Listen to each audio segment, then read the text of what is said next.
Kaixo, ongi etorria.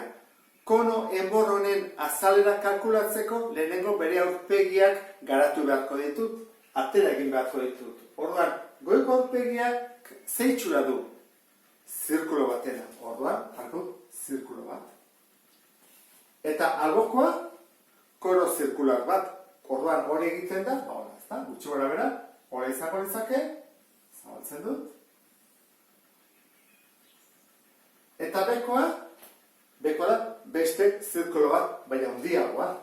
Ikusten duzu bezala luzeagoa delako, ezta? Hiruak kalkulatuta, orain behien formula jarri bat ditut. Honen formula zein da?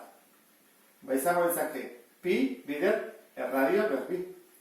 Eta honena ere bai. Gertatzen da, honen erradioa eta honen erradioa zela berdina. Honen erradioa zein da, goiko erradioa. Izango ditzake, pi bider bost berdi. Hori da, 25 pi. Bat kalkulatu dugu. Eta horrena, 12 da bere erradioa. Horra nago genuke, pi bider 12 berdi. Hori da, 154 pi. Baditu bi, falta zaigu erdikoa.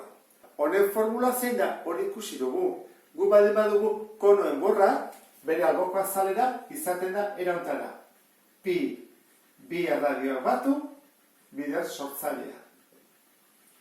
Dena dugu, erradio handia eta erradio txikiek, bai. Sortzailea ez, ze sortzailea hau da. Sortzailea teatzeko, orduan Pitagoras erabiliko dugu. Atako dugu emendik. Hau zer da? Horrela. 12, 5, 14. Hau da sortzailea. Egingo duguna izango da, goiti bera beste marra bat, eta kentzen dizkigu 5. Zenbat gelditzen zaigu? Hau izango da, G, hau 14 izaten jarraitzen du, eta 12 ken 5, 7.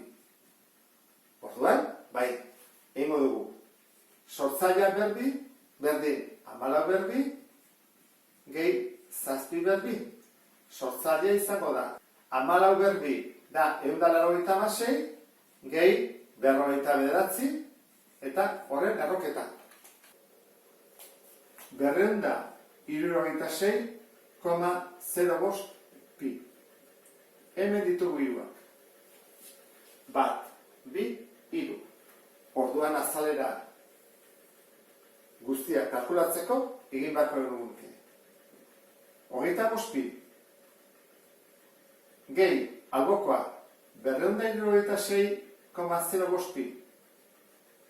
Gehi, 154 pi. Eta ateratzen da, azalera berdin, 295,05 pi. Zentimetro karratu. Edo, egiten badugu kalkuloa pirekin, atatzen zaigu 376,75 zentimetro karratu. Hau, berrobituta da. Honekin bukatu dugu. Beste bat arte, agur?